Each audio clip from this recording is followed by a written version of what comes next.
Button speaker के आगे मेज पर रखे। सबसे ज्यादा चिंता की बात यह है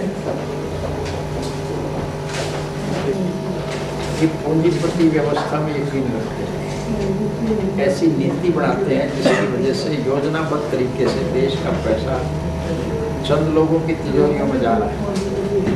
HSIDC की पुरानी जो खरीदी हुई थी वो 1386 एकड़ जमीन उनको 15 और 20 लाख रुपए प्रति एकड़ के हिसाब से। हम जो पुश्तैनी जमीनों के मालिक हैं, जिनके बाप दादा खेती से जुड़े हुए हैं, हमारे पे एक बंदिश लागू है कि हम 17 एकड़ से फालतू जमीन नहीं रख सकते। कही गई थी SEZ इसलिए सैंक्शन किए गए थे, हरियाणा में 94 SEZ सैंक्शन किए थे 94, और उस 94 SEZ के नाम के ऊपर, और जब दी थी SEZ के नाम पर तब ये कह के दी थी ये लोगों के लिए रोजगार के अवसर प्रदान करेंगे ताकि लोगों को रोजगार मिल सके। और इस मामले को लेकर के अब उनको ये अधिकार दे दिया कि ये मलकियत तुम्हारी है, तुम इसके प्लाट काट के बेच सकते हो, फ्लैट बना के बेच सकते हो, जैसे चाहो बेच सकते हो।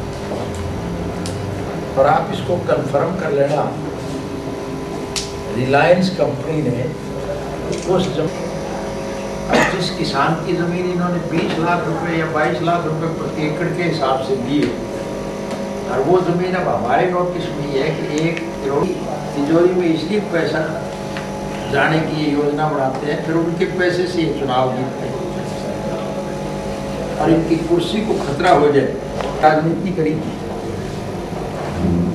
तो आज भारतीय संविधान के 4 स्तंभ हैं।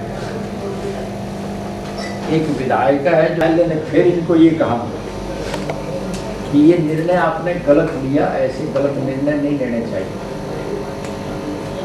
और उस पर भी प्रधानमंत्री ने। और तीसरी, विदेशी बैंकों में जो पैसा है उसके लिए सारे देश के लोग, सारे विपक्ष के लोग कह रहे हैं कि वो पैसा इस देश में मंगाया जाए, और उस पर तो एक प्रकार से उस पर अंकुश लगाने की चेष्टा की जा रही है। अब चौथा स्तंभ तो आपको वाला ही बचता है बाकी। और अगर प्रेस टीवी तो फिर जनता एक तरफ तो विश्व के सतर पर जहां तानाशाहों की सरकार है, राजाओं की राज है, नवाबों की राज है, डिक्टेटरों की राज है, वहां तो लोग प्रजातांत्रिक प्रणाली के लिए आ जाए, चाहे बहरीन है, वो लोग डेमोक्रेटिक सिस्टम स्थापित करने के लिए तानाशाहों के खिलाफ लड़ाई नहीं लड़ रहे, सड़कों पे बढ़ रहे हैं। तो खेती कैसे पनपेगी? मैं कहीं भी खुल करके एक बात कहने के लिए तैयार हूं कि हमारे देश का प्रधानमंत्री निहायत ईमानदार है,